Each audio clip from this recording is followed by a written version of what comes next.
baan maaragtay aan u xiiseynayna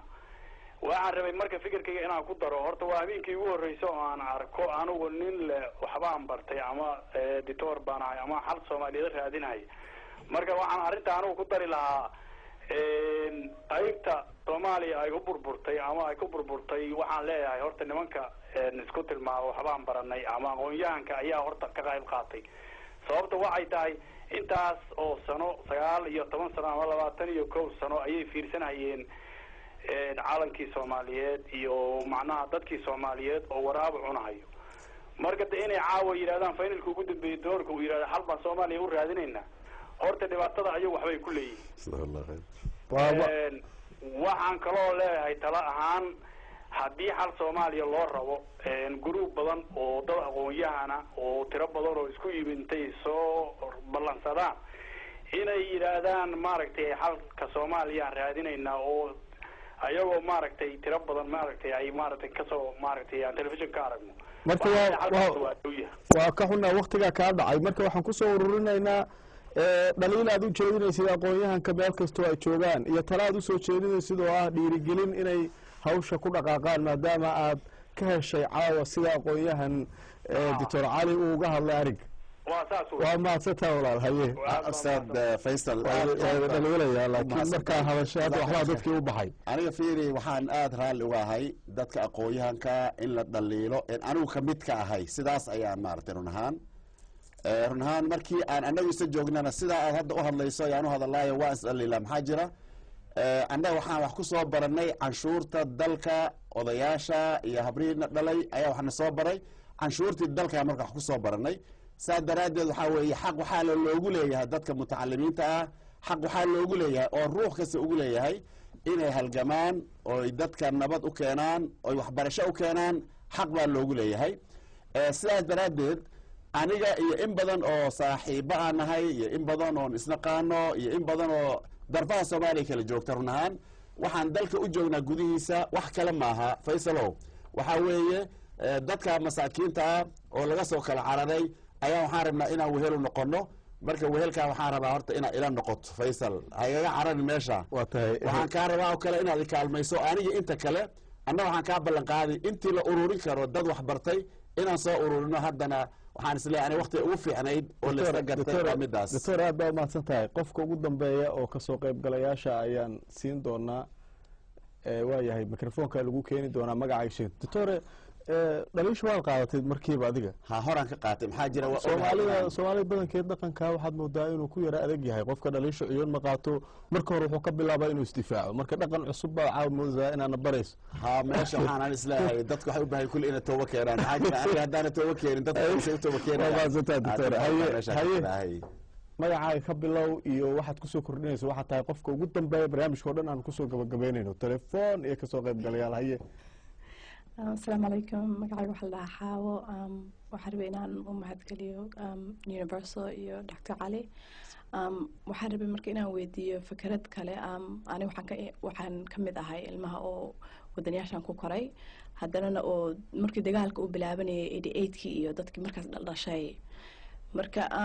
inta badan dadka oo hadda madaxweyne iyo isu soo sharaxaya ama dawlad ama sheekh ama wuxuu noqdaba oo dagaalka hadda oo socda kamid ah waa dadkii waagi hore oo intii waxay soo arkeen barwaaqadina way soo arkeen dagaalkiina ay kan ugu bilaabay somehow haye marka su'aashayda waxa waaye haddii aan rabno meel oo Soomaali barwaaqadeeda soo dadka oo hadda yar oo soo baxay oo wax bartay ma sha Allah wadaniyaashan maybe ku koray qaarkoodna Soomaali ay ku koreen oo haddana dhalan markii ay like 88 kii wixii ka dambeeyay ko kale in loo ogolaado inay hadlaan ay ka soo qayb galaan dawladnimada inay ka soo qayb galaan programyaasha suurtagal ma tahay way macnaha in annaga dadkeena yaryar marxaladda iyo wadanka wixiisii qaybna la ka siiyo aan ka hadalno macnaha waa maadsantahay Dr. soo koob haye gabagabadii jid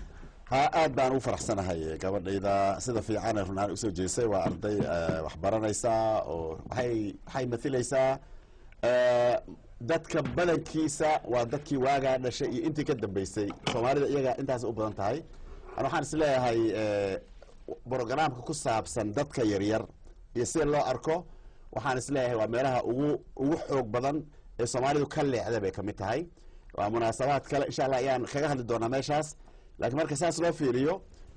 gabdhaha ugu badan iyo wiilasha ugu badan dalka gudihiisa wax ku bartaan waxayna ku soo gaareen dadaal la rabo in madaxda dalka ee runta ah ilmaha yararka waay madaxda runta waa idinka maxaa jira odayaasha bari iska dhimanayaan iska duqoobayaan haba yaraatay wax macna leh ku sifadhiyaan mala waa waalid waa in la ixtiraamo uun laakiin tiir dalka waxa la rabaa adduunka dhanna waa sidaas dalka waxa loo koriyaa caruurtiisa saadaradeed aniga sidaan rumaysanahay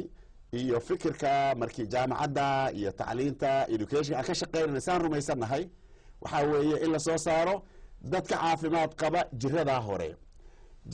dadka haysana in si loo daaweeyo oo wax la tuuraayo bulshada taan ma jiro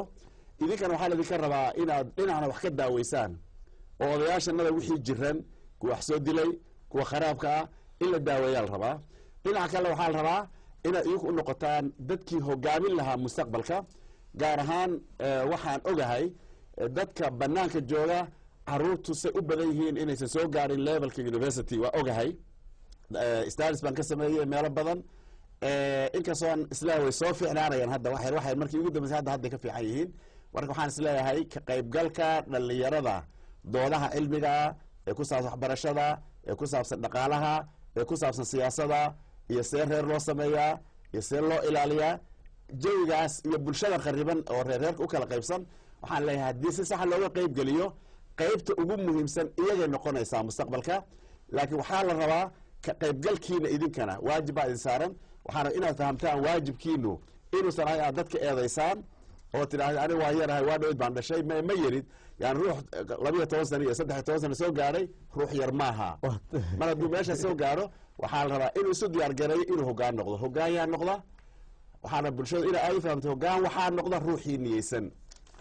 dhaqaale isaa ka noqon dowladda isaa ka noqon jaamacad isaa ka noqon ruuxi laakiin intuu yar yahay aan niyeysanin oon go-aan kaa qaadanin inuu noqdo leadership aan sidaa niyeysanin weligii iyo allihii marka ma noqonayo caruurteennana aada looma baro waalidkana waxaa la baraa gabadhaa su-aasheeda eed sheegid baa ku jira dadban oo ah inaan la barin inay madax yihiin ma la baro annaga laakiin waxaa naga go-an haddaan nahay bahda tacliinta soomaaliya gudaheeda ka shaqaysa inaan soo saarno dad dhalinyaro ah oo gabdhiya wiila leh oo rumaysan inay yihiin madax iyo odayaal baari loo noqdo oo la tuurin iyagana oo laga daaweeyo waxay jiro qabaan markaas si dhaqanka iyo diinka iyo dhammaan laysugu kabo sidaas ayaa waxaad ku helaysaan idinkuna dal fiican oo nabad idiina tacliin fiican iyo mustaqbal wanaagsan aad baad u mahadsan tahay doctor cali sheekh axmed abubakar daawadayaal waxaan u malaynayaa wax badan baa noo baxay caawa annaga iyo daawadayaasha iyo kasoo qaybgalayaasha laakiin doctorku waa ku dhegannaha oo ka harimayno waxaan leenahay habeen danbaan isku soo noqonaynaa qaybihii haray iyo habeenka ku xiga kusii dayn mayno inta aad ka noqonaysid marka wixii aad bilowday baan doonaynaa inaad noo dhammaystirto doctor cali sheekh axmed abubakar ayaa nagala qayb galayay barnaamijkan gaarka ee looga hadlayay xalinta dhibaatada soomaaliya mawduuciisuna uu ahaa dalka iyo dalka maxaa dumiyey qaybtii koowaad ee ku saabsanayd bulshadeena iyo qaybta ay ku leedahay burburka soomaaliya ayaanu intaa kusoo koobaynaa waxaan u mahad celinaynaa doctoorka fursadan wanaagsan ee uuna siiyey barnaamijkan inagala qayb galay waxaan sidoo kale u mahad celinaynaa kasoo qaybgalayaasha nagu soo booqday stuudiyaha oo aanu leenahay aad baad u mahadsantihiin waan filayaa habeen dambe iyo habeenka ku xiga iyagana kasoo qaybgalayaal kale inaanu ku casuumi doono barnaamijyadeenna aanu doctoorka kaga faa'iidaysanay runtii waxaan u mahad celinaynaa dadkii telefoonada nagu soo wacay ee barnaamijka qayb galay iyo dadkii ay u suurtageli weysay ee isku dayey inay barnaamijka ka qayb galaan waa inoo habeen dambe balse ogeysiis yar baanu sheegaynaa oo ku saabsan doctor cabdi axmed gaas oo dhakhaatiirta barnaamijyada universal ka qayb gasha ka mid ah oo barnaamijyadiisu ay leeyihiin maamulka telefishinka universal wuxuu dib u bilaabi doonaa 2 toddobaad kadib oo dhakhtarku safar buu ku maqnaa dib buu usoo noqday marka barnaamijkii hallow doctor ayuu 2 toddobaad kadib bilaabi doonaa doctore waad mahadsan tahay aad baa u mahadsan